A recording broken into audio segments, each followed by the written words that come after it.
Hi friends, அனைவருக்கும் வணக்கம். So இந்த சேனலுக்கு உங்களை அன்புடன் வரவேற்கிறேன்.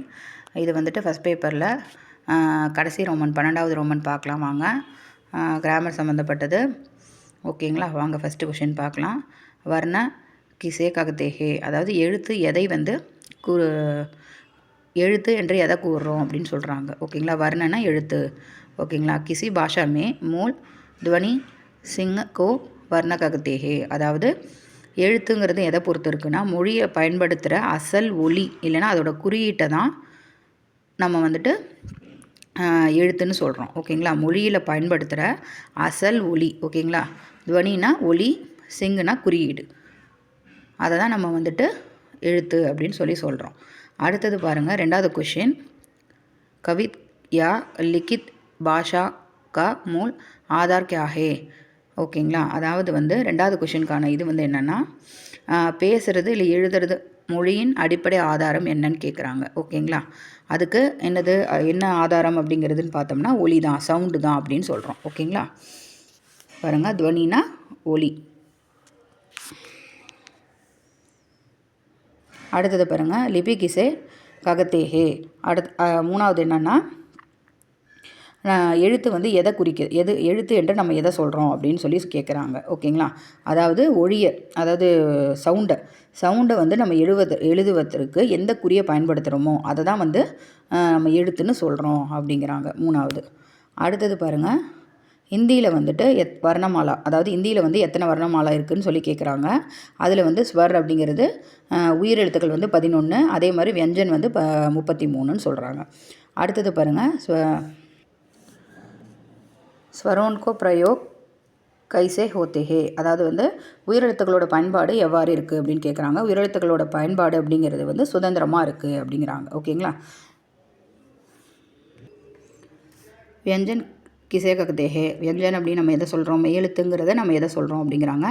உயிரெழுத்துக்களோட உதவியோட உச்சரிக்கும் எழுத்துக்களை தான் நம்ம மெய்யெழுத்துக்கள்னு சொல்கிறோம். ஓகேங்களா? உயிரெழுத்துக்கள்னால் ஸ்வர். ஓகேங்களா? அதோட உதவி, சகாயத்தான உதவி.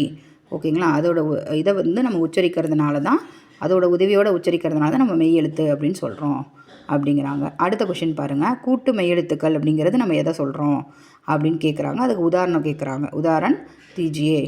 2 மெய்யெழுத்துக்களோட இணைப்பை தான் நம்ம கூட்டு மெய்யெழுத்துக்கள் அப்படின்னு சொல்கிறோம். ஓகேங்களா? இது தாவில் கீழே இது போட்டிருந்தோம்னா இத்துன்னு அர்த்தம். ஓகேங்களா? இத்து ப்ளஸ் ரா தான் த்ர. ஓகேங்களா? வியஞ்சனில் பார்த்திங்கன்னா இந்த எழுத்து வந்து லாஸ்ட்டில் வரும், த்ர. கூட்டெழுத்துக்கள் பற்றி சொல்கிறப்ப இந்த இது வரும். அடுத்தது பாருங்கள், அனுஸ்வர் அப்படிங்கிறது என்னது? அனுஸ்வர் அப்படிங்கிறது எதை நம்ம கூறுறோம்னு சொல்கிறாங்க. அனுஸ்வர் அப்படிங்கிறது உயிரெழுத்துக்கு பிறகு வரும் மெய்யெழுத்தை தான் நம்ம அனுஸ்வர் அப்படின்னு சொல்கிறோம். ஓகேங்களா? உயிரெழுத்துக்கு பிறகு, ஸ்வர்கே பாத் ஆனேவாலே வியஞ்சன்கோ அனுஸ்வர் ககத்தேஹே. உயிரெழுத்துக்கு பிறகு வரும் மெய்யெழுத்தை தான் நம்ம என்ன சொல்கிறோம்? அனுஸ்வர் அப்படின்னு சொல்கிறோம்.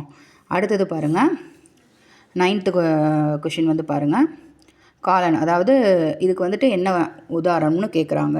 இதுக்கான உதாரணம் என்னென்னா மீண்டும், அடிக்கடி, படிப்படியாக அப்படிங்கிறது தான். ஓகேங்களா?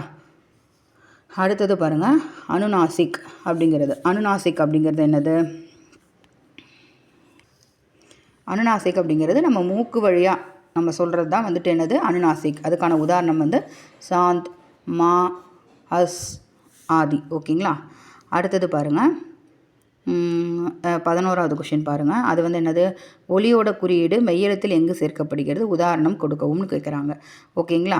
அதுக்கு வந்து உதாரணம் என்ன சொல்கிறாங்க? ஒலியோட குறியீடு அப்படிங்கிறது மெய்யெழுத்துக்கு கீழே தான் சேர்க்கப்படுது அப்படிங்கிறாங்க. இப்போ இந்த தாங்கிற இந்த லெட்டருக்கு கீழே சேர்த்தோம்னா அது வந்து என்னது? இத்துன்னு மாறுது. ஓகேங்களா? அதனால் ஜகத். இது பாருங்கள், வித்வான் அப்படின்னு ஆகுது. அப்போ இந்த குறியீடை நம்ம எப்படி போடுறோம்? மெய்யெழுத்துக்கு கீழே போடுறோம். ஓகேங்களா? அடுத்தது பாருங்கள், கின் சப்தகோன் கே விசர்க கா பிரயோக் நகி ஓதாஹே, அதாவது வந்து இதுக்கான அர்த்தம் என்ன அப்படின்னு பார்த்தீங்கன்னா, அதாவது வடமொழியிலையும் நமக்கு உள்நாட்டு சொற்கள்லையும் விசர்க்க அப்படிங்கிற இந்த விசர்க்கங்கிற அந்த இது வந்து யூஸ் பண்ணுறது கிடையாது அப்படின்னு சொல்கிறாங்க. ஓகேங்களா?